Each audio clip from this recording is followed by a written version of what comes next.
بسم الله الرحمن الرحيم. السلام عليكم ورحمة الله وبركاته. الحمد لله رب العالمين والصلاة والسلام على أشرف الأنبياء والمرسلين وعلى آله وأصحابه أجمعين أما بعد. கண்ணியத்திற்குரிய சகோதர சகோதரிகளே, முஆத் ரலியல்லாஹு அன்ஹு அவர்கள் அறிவிக்கிறார்கள், நபிகள் நாயகம் ஸல்லல்லாஹு அலைஹி வஸல்லம் அவர்களிடம் சென்று, நான் அல்லாஹுடைய தூதரே, என்னை சுவர்க்கத்தில் நுழைவிக்கக்கூடிய, நரகத்திலிருந்து என்னை தூரமாக்கக்கூடிய ஒரு அமலை எனக்கு சொல்லித்தாருங்கள் என்று கேட்டேன். அதற்கு நபி ஸல்லல்லாஹு அலைஹி வஸல்லம் அவர்கள் சொன்னார்கள், லக்கத் சஅல்த அன் அதீம், நீ ஒரு மகத்தான விஷயத்தை கேட்டிருக்கிறீர். வ இன்னஹு லயஸீருன் அலா மன் யஸரஹு அல்லாஹு தஆலா அலைஹ், யாருக்கு அல்லாஹ் இலகுபடுத்துகிறானோ அவருக்கு அது இலகுவானது. அந்த அமல் எதுவென்றால், தஅபுதுல்லாஹ லா துஷ்ரிக் பிஹி ஷைஆ, அல்லாஹ் ஒருவனை மாத்திரமே நீ வணங்க வேண்டும், அவனுக்கு எதையும் இணையாக்க கூடாது. வ துகீமுஸ் ஸலா, தொழுகையை நிலைநாட்ட வேண்டும். வ துஅதி ஸக்கா, ஜக்காத்து கொடுக்க வேண்டும். வ தஸூமு ரமதான், ரமலானில் நோன்பு நோட்க வேண்டும். வ தஹஜ்ஜுல் பைத இன் இஸ்ததஅத இலைஹி சபீலா, முடியுமானால் அல்லாஹுடைய வீட்டை நீ சென்று ஹஜ் செய்ய வேண்டும் என்று சொன்னார்கள். சொல்லிவிட்டு கேட்டார்கள், அலா அதுல்லுக அலா அபுவாபில் ஹைர், நன்மைகளின் வாசல்களை நான் உனக்கு அறிவித்து தரட்டுமா என்று கேட்டார்கள். கேட்டுவிட்டு, அஸ்ஸௌமு ஜுன்னா, நோன்பு கேடயமாகும். அஸ்ஸதகது துத்ஃபிஉல் ஹதீஅ கமா யுத்ஃபிஉல் மாஉன் நார், தண்ணீர் நெருப்பை அணைத்து விடுவது போன்று சதகா பாவங்களை அழித்துவிடும். வஸலாத்து ரஜுலி மின் ஜோஃபில் லைல், அதே போன்று இரவு தொழுகை, ஒரு மனிதன் இரவிலே எழுந்து தொழுவதும் என்று சொன்னார்கள். சொல்லிவிட்டு சூரத்து சஜிதாவினுடைய 16வது வசனத்தை ஓதி காண்பித்தார்கள். மீண்டும் கேட்டார்கள், அலா உக்பிருக பிரஸில் அம்ரி வ அமூதி வ திர்வதி சினாமி, இஸ்லாத்தின் காரியங்களின் தலையாய காரியத்தையும் அதனுடைய தூணையும் அதனுடைய திமிழையும் நான் உனக்கு அறிவிக்கட்டுமா என்று கேட்டுவிட்டு, முஆத் ரலியல்லாஹு அவர்கள் ஆம் என்றதும் ரசூலுல்லாஹி ஸல்லல்லாஹு அலைஹி வஸல்லம் அவர்கள் சொன்னார்கள், ரஸுல் அம்ரி அல் இஸ்லாம், காரியங்களின் தலைவன் இஸ்லாமாகும். வ அமூதுஹு ஸலா, அதன் தூண் தொழுகையாகும்.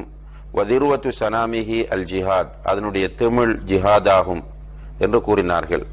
மீண்டும் கேட்டார்கள், அலா உக்பிருக பிமிலாக்கி தாலிக குல்லி, இவை எல்லாவற்றையும் நிர்வகிக்கக்கூடியதை உமக்கு நான் சொல்லட்டுமா என்று கேட்டபோது முஆத் ரலியல்லாஹு அவர்கள் சொன்னார்கள், ஆம் அல்லாஹுடைய தூதரே, சொல்லித்தாருங்கள் என்று கேட்டார்கள். அதற்கு முஆத் ரலியல்லாஹு ரசூலுல்லாஹி அலைஹி வஸல்லம் அவர்கள் தன்னுடைய நாவை பிடித்து, குஃப அலைக ஹாதா, உன்னுடைய நாவை பேணிக்கொள் என்றார்கள். அப்போது முஆத் ரலியல்லாஹு அவர்கள் கேட்கிறார்கள், வ இன்னா லமுஆஹதுன பிமா நதகல்லமு பிஹி யா ரசூலல்லாஹ், அல்லாஹ்வுடைய தூதரே, நாம் பேசுவதை வைத்து நாம் குற்றம் பிடிக்கப்படுவோமா என்று கேட்டார்கள்.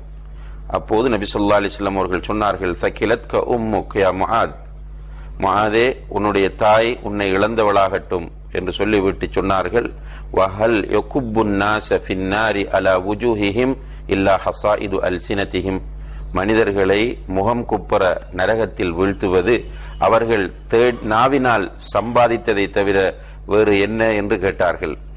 இந்த ஹதீஸ் சுனன் திர்மிதியிலே இடம்பெறுகிறது. இமாம் திர்மிதி அவர்கள் இதை ஹசனான சஹீஹான ஹதீஸ் என்று குறிப்பிடுகிறார்கள். அன்புள்ள சகோதர சகோதரிகளே, இந்த ஹதீஸிலே பல மிக முக்கியமான செய்திகள் கூறப்பட்டாலும், குறிப்பாக முன்னால் சொன்ன அனைத்தையும் ரத்தின சுருக்கமாக இறுதியிலே அல்லாஹுடைய தூதர் கேட்கிறார்கள், அலா உக்பிருக பிமிலாக்கி தாலிக குல்லி, இவை அனைத்தையும் ஆட்சி செய்யக்கூடிய ஒன்றை நான் உனக்கு அறிவிக்கட்டுமா என்று கேட்டுவிட்டு, உன்னுடைய நாவை பேணிக்கொள் என்றார்கள். அன்புள்ள சகோதர சகோதரிகளே, அல்லாஹ்வினால் நமக்கு தரப்பட்டிருக்கிற மிகப்பெரிய ஒரு நிஅமத்து தான் இந்த நாக்காக இருக்கிறது. அல்லாஹு தஆலா அல் குர்ஆனில் கேட்கிறான், அலம் நஜஅல் லஹு ஐனைன் வ லிசானன் வ ஷஃபத்தைன், அவனுக்கு 2 கண்களையும் 2 உதடுகளையும் ஒரு நாக்கையும் நாம் கொடுக்கவில்லையா என்று அல்லாஹ் கேட்கிறான். இவ்வாறு கேட்டு மனிதனுக்கு அல்லாஹ் தந்திருக்கிற மிகப்பெரிய நிஅமத் இந்த நாவு என்பதை அல்லாஹு தஆலா சொல்லி காட்டுகிறார். இந்த நாவை பொறுத்தவரையில் இந்த நாவை யார் பேணுகிறாரோ அவர் வெற்றி பெறுவார். இந்த நாவை யார் அவிழ்த்து விடுகிறாரோ அவர் தோல்வி அடைவார். எனவேதான் ரசூலுல்லாஹி அலைஹி வஸல்லம் அவர்கள் சொன்னார்கள், மை யத்மன் லி மா பைன லஹியைஹி வ மா பைன ஃபகிதைஹி அத்மனு லஹு பைத்தன் ஃபில் ஜன்னah. யார் ஒருவர் தன்னுடைய தாடைகளுக்கு இடையில் இருக்கிற நாவையும் தொடைகளுக்கு இடையில் இருக்கிற மர்ம உறுப்பையும் பாதுகாப்பதாக எனக்கு உத்தரவாதம் தருகிறாரோ அவருக்கு சுவர்க்கத்தில் ஒரு வீட்டுக்கு நான் உத்தரவாதம் என்று நபி ஸல்லல்லாஹு அலைஹி வஸல்லம் அவர்கள் சொன்னார்கள். எனவே நம்முடைய நாவை நாம் சரியான முறையில் அல்லாஹுக்கு பொருத்தமான வழிகளிலே பயன்படுத்த வேண்டும். நம்முடைய நாவு தவறான வழிகளில் பயன்படுத்தப்படக்கூடாது. நாம் எந்த வழிகளில் நாவை பயன்படுத்தக்கூடாது என்பதை இஸ்லாம் நமக்கு அடையாளப்படுத்தி இருக்கிறது. எனவே அன்புள்ள சகோதர சகோதரிகளே, எந்த வழிகளில் நம்முடைய நாவை நாம் பயன்படுத்தக்கூடாது என்பதை அறிந்து அதிலிருந்து நம்முடைய நாவை நாம் பேணிக்கொண்டு நல்ல வழிகளில் நம்முடைய நாவை பயன்படுத்த முயற்சி செய்ய வேண்டும்.